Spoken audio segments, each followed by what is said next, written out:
एक समय परमात्मा कहीं पे कोई सत्संग कर रहे थे, तो उस समय का ये जिक्र है।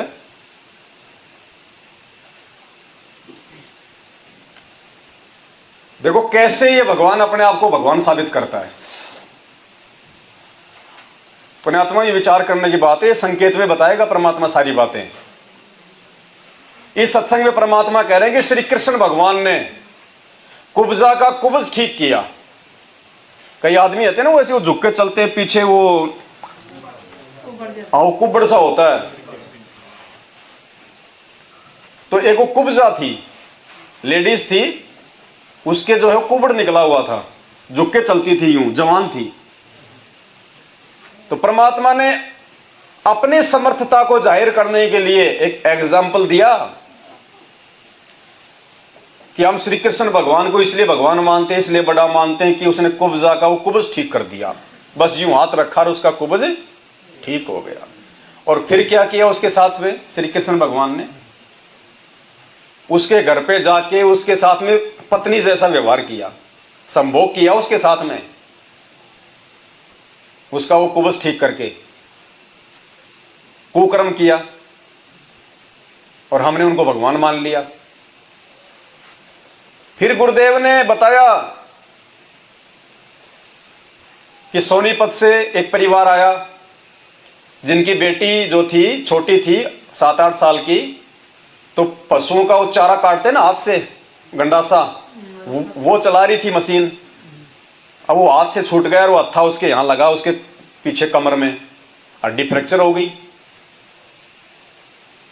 अब थोड़े दिन में ठीक हुई, इतने में गाय ने उसके ऊपर पीछे वाले दोनों पैर रख दिए, गिर गई वो। तो उसकी हड्डी जो है मुड़ के यूं हो गई। वो पहले तो मतलब यूं थी, फिर वो हड्डी यूं हो गई मुड़ के, और वो जो लड़की थी उसकी कमर यूं हो गई, और वो यूं हड्डी निकल गई, वो पीछे यूं कुबड़ हो गया उसको। और दर्द इतना भयंकर, उस कुब्जा के दर्द नहीं था। बाकी लोगों के जो होता है ना कुबड़, उसमें कोई पीड़ा नहीं होती है, दर्द नहीं होता उसमें, लेकिन उस लड़की के दर्द इतना भयंकर। 14-15 साल की हो गई वो। माँ बाप दुखी, हर जगह दिखा लिया, डॉक्टर बोले भाई ऑपरेशन, और गारंटी कुछ नहीं, 1% चांस है बचने के, 99% इसको लकवा मारेगा, और 50,000 रुपये लगेंगे आज से 20-25 साल पहले। दुखी, ऑपरेशन बेचारे डर के मारे नहीं करवावे कि अगर पैरालाइसिस हो गई, लकवा मार गया तो इसको कौन शादी करेगा, फिर इसको कौन लेके जाएगा। फिर किसी भगत के कहने पे वो गुरुजी के पास में आए, अपने पूरी उन्होंने व्यथा बताई। तो गुरुजी ने कहा भाई नाम लेना पड़ेगा, हमारे पास तो राम नाम की दवाई है। तो नाम ले लिया उन्होंने, दुखी और क्या करें, ज्ञानवान नहीं सुना, बस किसी भगत के कहने से अपने दुख से दुखी होकर आगे नाम ले लिया। 2-3 दिन बाद में फिर आया वो पूरा परिवार और रो गए। तो गुरुजी ने कहा भाई क्यों रो रहे हो भाई, साची बात बताओ, क्यों रो रहे हो? बोले जी ये छोरी को बहुत ज्यादा तकलीफ है, बहुत ज्यादा इसके दर्द होता जी, रात को ही घूमती रहती, हम भी रो गए, ये भी रो गए। तो गुरुदेव ने कहा कि बेटा नाम जप। वो बोले जी नाम ही तो नहीं जपया जाता, मुंह से बोले एक भी मंत्र निकालती हूं इतना भयंकर मेरा दर्द होता है, पीड़ा होती है जी, नाम ही नहीं जपा जा रहा। तो गुरुजी ने क्या बताया देखना पुण्यात्माओं सत्संग में। पहले तो श्री कृष्ण का एग्जाम्पल दे दिया कि उसने हाथ रखा और वो ठीक हो गई। फिर गुरुजी क्या कह रहे हैं, हाँ फिर उसकी वो थी, वो उसकी नानी आई थी साथ में। उसकी नानी बोली जी महाराज, बोले हाँ, बोले जी इसके कड़ में बोले 2-4 बोले थप्पड़ से मारो ना, बोले इसके कमर में 2-4 थप्पड़ मारो कि नहीं, क्योंकि नकली ऐसे करते हैं झाड़ी झपाड़े मारने वाले। तो गुरुजी बोले फिर तो बोले मैं इसका लठ मार दूं, जब थप्पड़ मारे ठीक हुए तो लठ मार दूं फिर जल्दी ठीक हो जाएगी, थप्पड़ मारो। तो गुरुजी बोले मैंने तो ऐसे ही जैसे कोई अपने प्यारे बच्चे के यूं शरीर पे हाथ फेरता है ना, बस मैंने तो ऐसे ही उसके हाथ सा फेरा था कि बेटी रो मत, दुखी ना हो बेटी, ऐसे हाथ सा फेरा था। और दूसरे दिन तो पूरा परिवार वो लड़की बिल्कुल सीधी होके हंसती खेलती आई आश्रम में। छोड़ सतगुरु रामपाल जी भगवान की। तो देख लो ये भगवान है धरती पे, परमात्मा है, समर्थ है। सुनो आपने सुना होगा कि भगवान कृष्ण ने एक कुब्जा का कूब ठीक कर दिया। खूब सुना आपने सारा ने, और जिसके आधार पर वो भगवान की संज्ञा में परिपूर्ण ढंगता आ गया। और उसके बाद कुब्जा का कूब ठीक करके और उसके घर पे गए और पत्नी जैसा व्यवहार किया। ये सुख सागर में लिखा हुआ है। अब मैं आपको यही प्रमाण देता हूं, कबीर भगवान परमात्माओं के परमात्मा हैं। ये लड़की मोनिका पुत्री श्री मोनिका पुत्री श्री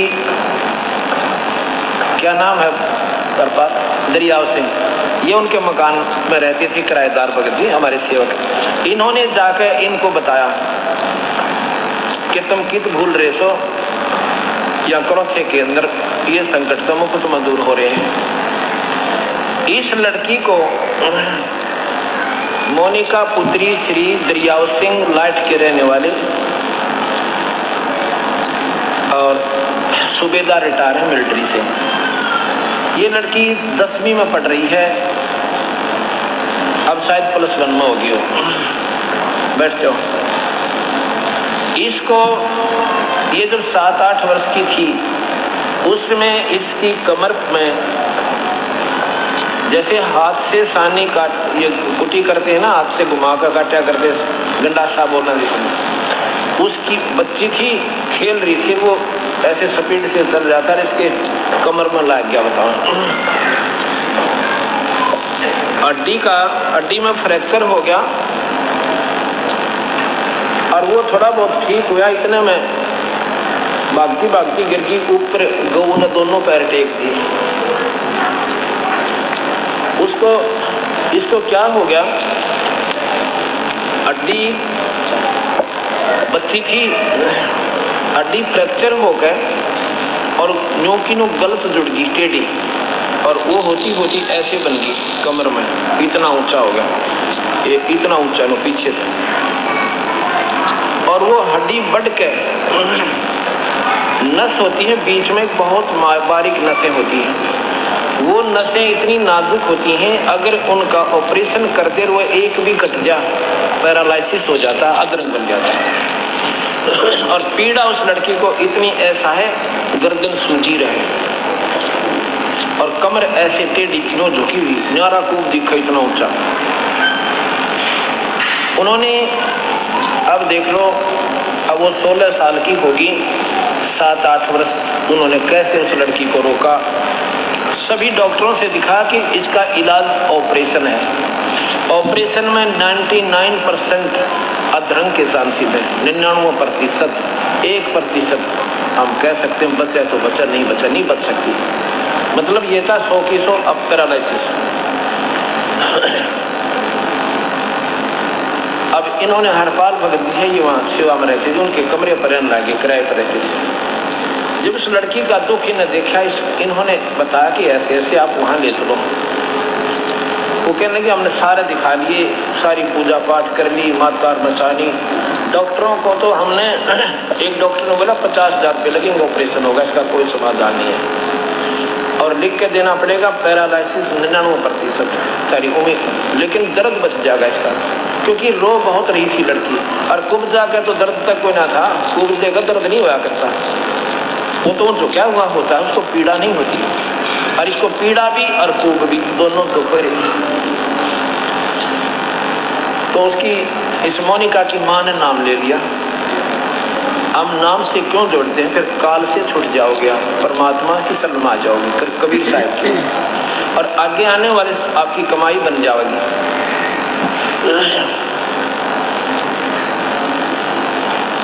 1 महीना पूर्व उसकी माँ ने नाम ले लिया। पिछले वर्ष सितंबर इन्हीं दिनों में, मेरे ख्याल में 14 से 18, 5 दिन का समागम था, और उससे 2-3 दिन पहले पूर्णिमा थी। उस पूर्णिमा पर उस लड़की को भी नाम दिला दिया।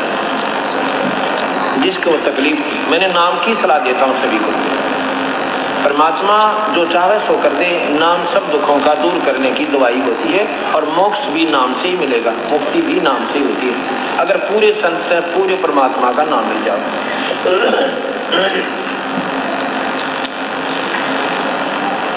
तो उन्होंने नाम ले लिया और भीड़ सी ज्यादा थी, मुझे ध्यान नहीं रहा। फिर हम सत्संग कर रहे थे। 2-3 दिन के बाद वो लड़की रो रही, उसकी माँ रो रही, उसकी नानी रोए, एक उसकी बहन उससे बड़ी 2 साल पूर्व बड़ी, वो भी रो रही। मैं बोला अभी क्या बात हो गया आपको, की बात से साची बताओ क्या तकलीफ है। ऐसे एक धर्मशाला, वहाँ धर्मशाला में सत्संग करे रोहतक, रैया वाली धर्मशाला, काठमंडी रोहतक में। अब भी वहीं किया था हमने 3 से 9, 3 तारीख से 9 तारीख तक,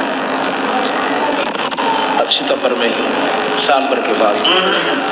उन्होंने बताया कि ये लड़की है जी और इसको इतना दर्द हो रहा है, हम भी रोते हैं रात में बैठ के, लड़की भी घूम घूम कर समय काटती है। गोलियां देते हैं, आध घंटे रिलीफ मिलता है, फिर पीड़ा शुरू हो जाती है। और आज डॉक्टरों ने कह दिया इसके बाद इससे स्ट्रॉन्ग दवाई हम देंगे भी नहीं। और ये भी निष्क्रिय हो रही, अब दर्द इसका रुक नहीं रहा, अब ये गोलियां काम नहीं करेंगी इस पे। अब बताओ के सारा उन्माद पिता ने ऑपरेशन काम कराएं तो अधरंग मारे, अधरंग मारी हुई लड़की ने कौन उठे। पाड़ से भारा दुख से विचार करे तो इंसान, पर हम डीट हो लिए, हम इतना अपने तो हो जाता लागे, दूसरे का नहीं लगती। अब उस परिवार ने कोई सथा नहीं दिखा था।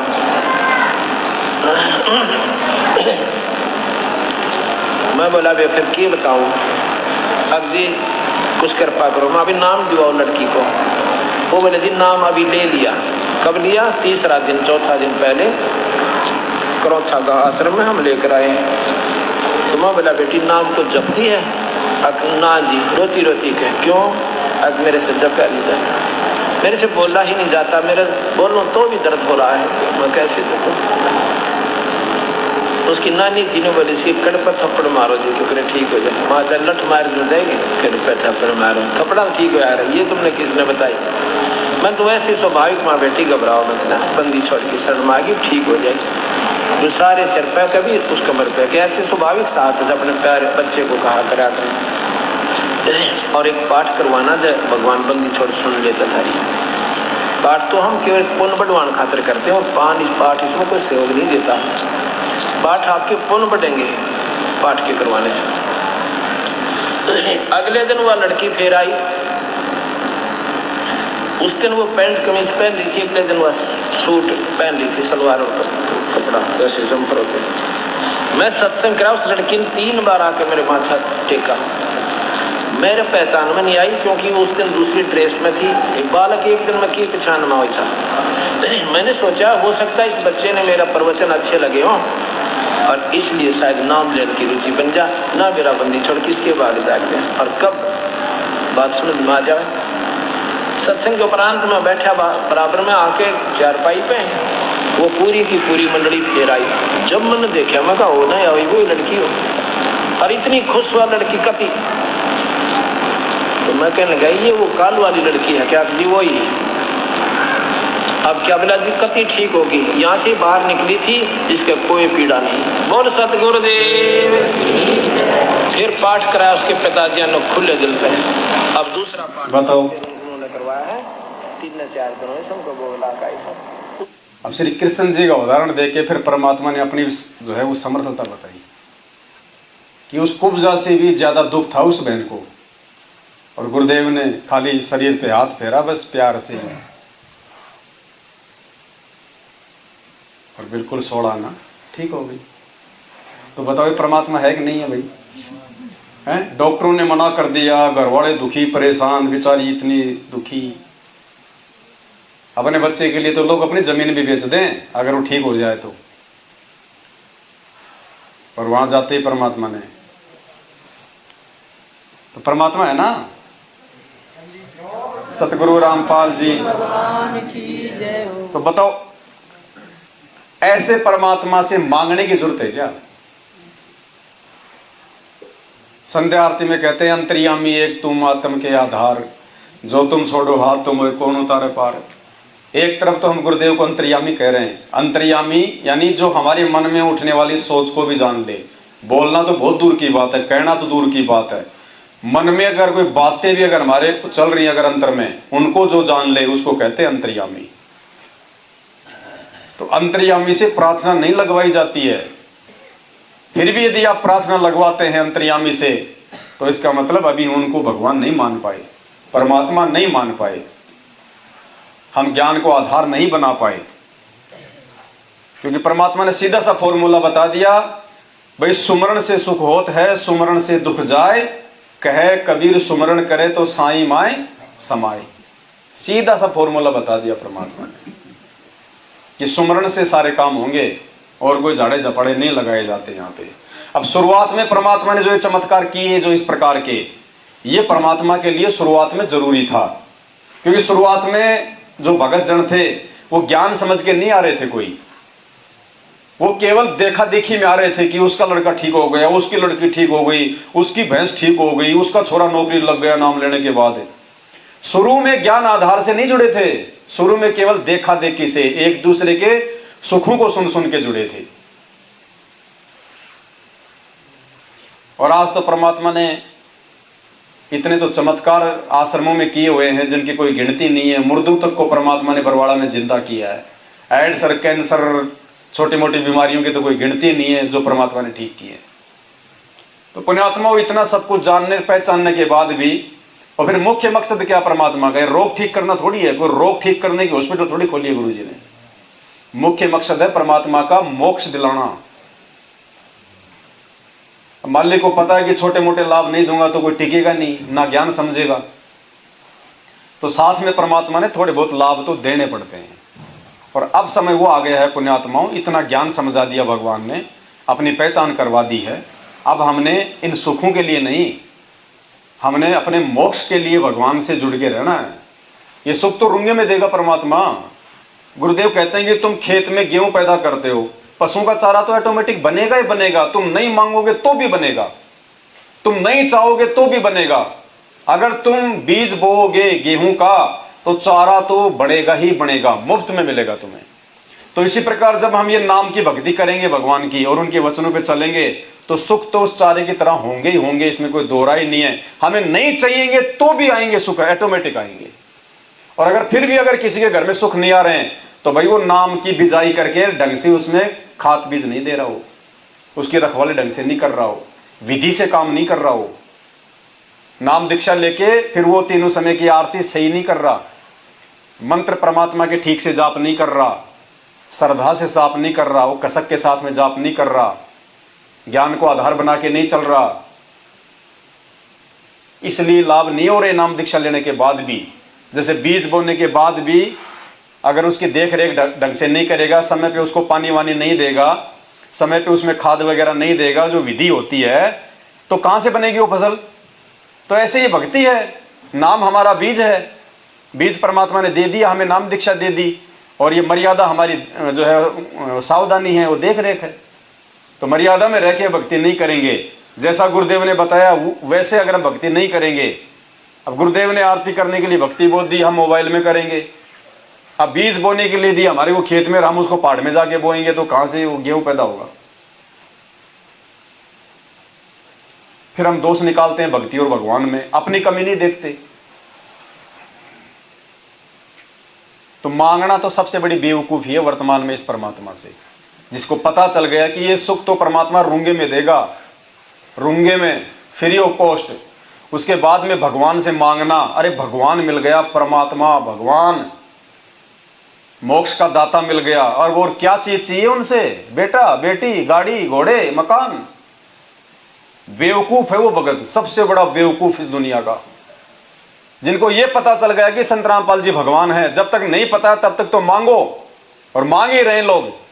और जिसको ये पता चल गया कि ये परमात्मा है, ये मोक्ष देने आया, मोक्ष से बड़ी कीमती चीज नहीं दुनिया में, सदा सदा के लिए 84 का झंझट खत्म।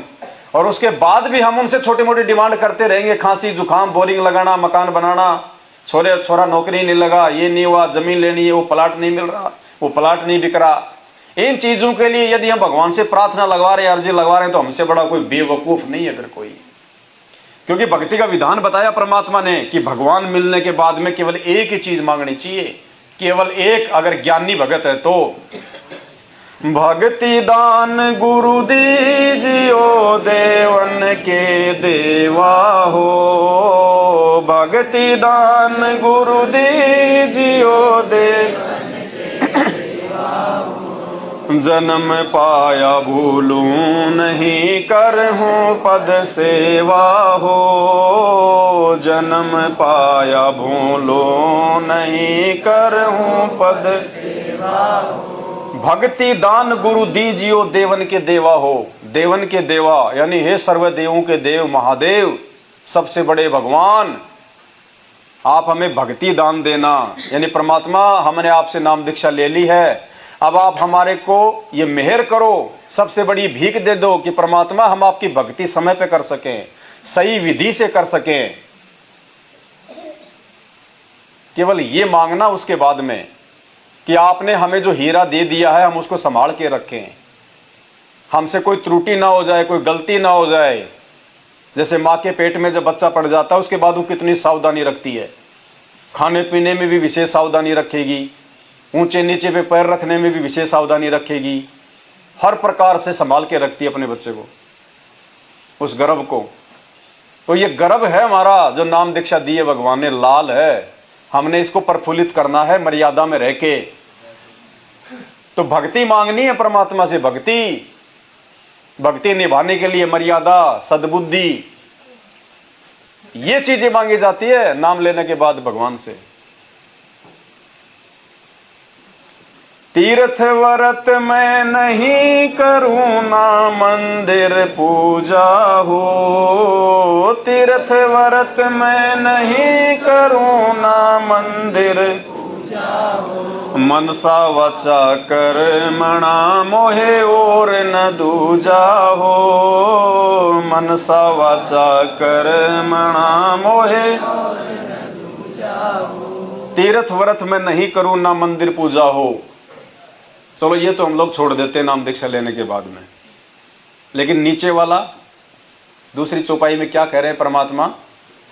मनसा वाचा कर्मणा मोहि और न दूजा, कि हे गुरुदेव आपके अलावा मैं सौपन में भी, मन कर्म वचन में किसी अन्य देव की पूजा नहीं करूंगा, किसी अन्य को अपने इष्ट रूप में स्वीकार नहीं करूंगा। आपके अतिरिक्त मैं केवल ये पतिव्रता पद की भक्ति करूंगा, वैश्या भक्ति नहीं करूंगा।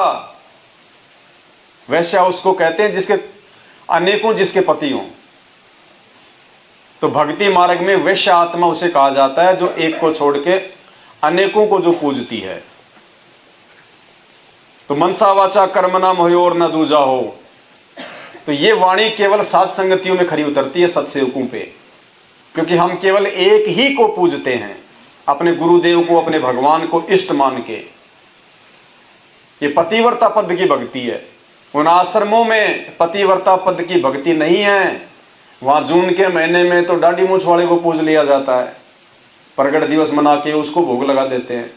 गरीबदास जी का बोध दिवस आता तो गरीबदास जी को भोग लगा देते हैं, उनकी महिमा गा लेते हैं। 8 सितंबर को संत रामपाल जी को मान लिया जाता है थोड़े समय के लिए भगवान। वहां पे पतिव्रता भक्ति की भक्ति नहीं है। मनसा वाचा कर्मणा मोहि और ना, तो मर्यादा टूट रही है ना औरों को पूज के। एक है साधे सब सदे, सब साधे सब जाए, माली सींचे मूल को फले फूले। तो पुण्यात्माओं, इस कारण से उन लोगों को प्रार्थना लगवाने की जरूरत पड़ती है फिर, क्योंकि उनके 3 जो है पति हैं उनके। अब जिस औरत के 3 पति हों उसका कौन सा ध्यान रखेगा भाई? रखेगा कोई सा ध्यान? उसको पता है वो उस पे छोड़ देगा, वो उस पे छोड़ देगा, वो उस पे छोड़ देगा। और वैसे भी जिसके अनेक पति होते हैं उस औरत की कोई इज्जत नहीं होती, उसकी कोई देखभाल भी नहीं करता। तो परमात्मा ने उनको त्याग रखा है कि जिस दिन तुम अपनी गलतियां स्वीकार करके ज्ञान को आधार बना के पतिव्रता पद पे आ जाओगे, उस दिन मैं तुम्हारा ध्यान रखूंगा। तो प्रार्थना लगवाते लगवाते भी उनको कोई रात नहीं है। और अंत में फिर क्या होगा? काल प्रेरणा से भक्ति छोड़ देंगे। तो ये मेहर परमात्मा ने यहां कर रखी है। हम कहीं कोई प्रार्थना नहीं लगवाते। हमने जो भी प्रार्थना लगानी होती है अपने दरबार पे, अपने घर पे दंडवत करके लगा लेते हैं। और फालतू की चीज तो हम मांगते ही नहीं, परमात्मा ने इतना ज्ञान दे दिया, और चीज की तो कोई डिमांड है ही नहीं। वैसे ही परमात्मा कोई चीज की कमी नहीं छोड़ता भक्ति में जो आवश्यक है। जिस आत्मा से परमात्मा ने भक्ति करवानी होगी वर्तमान में, जिसको भगवान ने मोक्ष देना होगा, गारंटेड बात है भगवान उसको फालतू की चीज तो देगा नहीं, और आवश्यक चीज के परमात्मा उसको जो है भरोसे नहीं रहने देगा। जो चाहिए उसको वो तो भगवान देगा उसको, और फालतू की चीजों से परमात्मा उसको दूर रखेगा। तो पतिव्रता पद की भक्ति भी केवल सात संगति में है।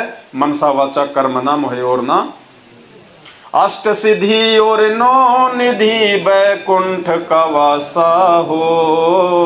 अष्ट सिद्धि और बैकुंठ का वासा हो, सो मैं तुमसे न मांगता सब थोथरी आशा हो। सो मैं तुमसे न मांगता सब। ये परमात्मा हमें ये आठ सिद्धि नौ निधि ये स्वर्ग कुछ नहीं चाहिए परमेश्वर, हमें केवल आपके चरण कमल चाहिए, आपकी भक्ति चाहिए, इससे ज्यादा हमें कुछ नहीं चाहिए। परमात्मा आप हमें अपनी भक्ति से दूर ना करना। सुख संपत्ति परिवार धन और सुंदर नारी हो। सुख संपत्ति परिवार सपने में इच्छा नहीं करूं गुरुआन तुम्हारी हो। सपने में इच्छा नहीं करूं गुरु। अब बताओ क्या कह रहे धर्मदास जी परमात्मा से कि सुख संपत्ति परिवार धन और सुंदर नारी। अब बताओ इन्हीं चीजों के लिए वर्तमान में भगवान से प्रार्थना लगवाई जाती है। इन चीजों से बाहर नहीं है प्रार्थना। देखो आदमी को दुख हुआ तो प्रार्थना लगवाएगा, किस चीज के लिए? दुखी आदमी तो सुखी होने के लिए लगाएगा। और यहां परमात्मा ने मना कर रखा है धर्मदास जी के माध्यम से, अगर तू भक्ति सही कर रहा है तो तेरे ऊपर दुख आ कैसे जाएगा? आ ही नहीं सकता। तुझे मांगने की जरूरत ही नहीं है सुख भगवान से। भक्ति करते करते भी अगर दुख आ रहा है तो भाई मर्यादा टूटी हुई है, जिस कारण से परमात्मा तुझे सुख नहीं दे रहा। और जिसकी मर्यादा टूट रखी वो चाहे कितने ज्योति करवा दो, कितने पाठ करवा दो, कितनी प्रार्थना करवा दो, उसको वैसे भी सुख नहीं होगा। तो डबल नुकसान हो रहा है ना उन लोगों को। संपत्ति पैसों के लिए, गुरुजी अब की बार तो छोरे की नौकरी लगी जाए। नौकरी क्यों लगवा रहे हैं? पैसों के लिए, संपत्ति के लिए। अच्छी तनख्वाह रहेगी, बढ़िया मकान बनाएंगे, बढ़िया गाड़ी लाएंगे, संपत्ति के लिए।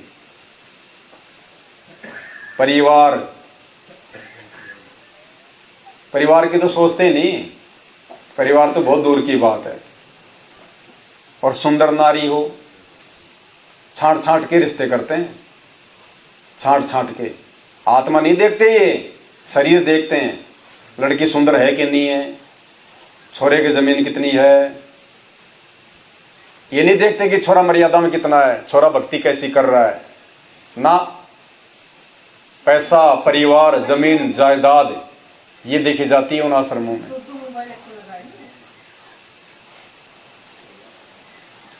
धर्मदास की विनती समरथ चित दीजो हो। धर्मदास की विनती समरथ चित, ये आना जाना निवार के अपना कर लीजो हो। ये आना जाना निवार के अपना कर। भक्ति दान गुरु दीजियो देवन के देवा हो। भक्ति दान गुरु दीजियो देवन के देवा। जन्म पाया भूलूं नहीं करहूं पद सेवा हो। जन्म पाया करहूं पद सेवा हो। जबकि अगर उन आश्रमों में अगर सही भक्ति हो, अगर परमात्मा के विधान अनुसार, देखो आश्रम भगवान ने क्यों खोले? आश्रम केवल इसीलिए खोले जाते हैं कि भ्रमित भगत समाज को सही भक्ति विधि से रूबरू करवाया जा सके, भगत समाज की मर्यादाओं को ठीक करवाया जा सके, उनको भक्ति की जानकारी दी जा सके, कुमार्ग पे जा रहे भगत समाज को सदमार्ग पे लेके आया जा सके, बैठ के उनको सत्संग सुनाए जा सकें, सत्संग के बाद में बैठ के आपस में वो चर्चा करें, मंडलियां बना बना के, जो पुराने भगत है वो उनको समझाएं। इसलिए आश्रमों की जरूरत पड़ती है। और ये कुछ भी नहीं है वहां पे, कुछ भी। जो लोग पहले उनसे जुड़े हुए थे, आश्रमों में जा चुके हैं, वो तो देख चुके हैं उनका सारा नाटक। वहां आपको साफ सफाई बहुत अच्छी मिलेगी, जैसे दिल्ली के मेट्रो स्टेशन पे मिलती है। लाइटिंग वाइटिंग बढ़िया मिल जाएगी आपको, चाइनीज वाइनीज। पार्किंग की व्यवस्था बहुत अच्छी मिलेगी आपको, भंडारे की व्यवस्था बहुत अच्छी मिलेगी आपको। लेकिन भक्ति के नाम पे आपको कुछ नहीं मिलेगा। आरतियों के समय उनका वही दौड़ना, भगना, फिरना, सोना, आपस में बातचीत करना। बाकी समय में कोई भक्ति की चर्चा नहीं। आपस में रिश्ते जोड़ने की बातें शुरू कर देंगे, तेरी मेरी शुरू कर देंगे। अरे हमारा एमएलए आया था पिछली बार आश्रम में, अरे मेरा बहुत जानकार है, तेरा को काम हो तो बता देना, मेरी बात मानता हो। सब दुनियादारी की बातें। तो कहां से लाभ होगा? तो अभी तक उनकी जो गाड़ी जो चल रही है ना, वो केवल उनकी बैटरी से चल रही है, भक्ति से नहीं चल रही, परमात्मा के आशीर्वाद से नहीं चल रही। उनके जो अर्जित और संचित जो कमाई है, केवल उसको खा रहे हैं वो लोग। और आने वाले समय में देख लेना पुण्यात्माओं, वरना भगत और अभगत की तो फिर कोई परिभाषा नहीं रह जाएगी। फिर हम लोग फालतू में पापड़ नहीं बेल रहे रातों को जाग जाग के परमात्मा की चर्चा करके, वो भी अगर बराबर रहेंगे तो फिर आने वाले समय में देखना, जब आपत्ति का दौर शुरू होगा, उस समय कौन से भगत जो है वो जीत में रहेंगे, उनके साथ में क्या होगा और साथ संगत वालों के साथ में क्या होगा। क्योंकि यहां परमात्मा हमारे को आने वाली आपत्ति और विपत्तियों से बचाव के लिए सही भक्ति विधि से परिचित करवा के हमारे को तैयार कर रहा है। और उनकी नहीं सुनी जाएगी उस समय,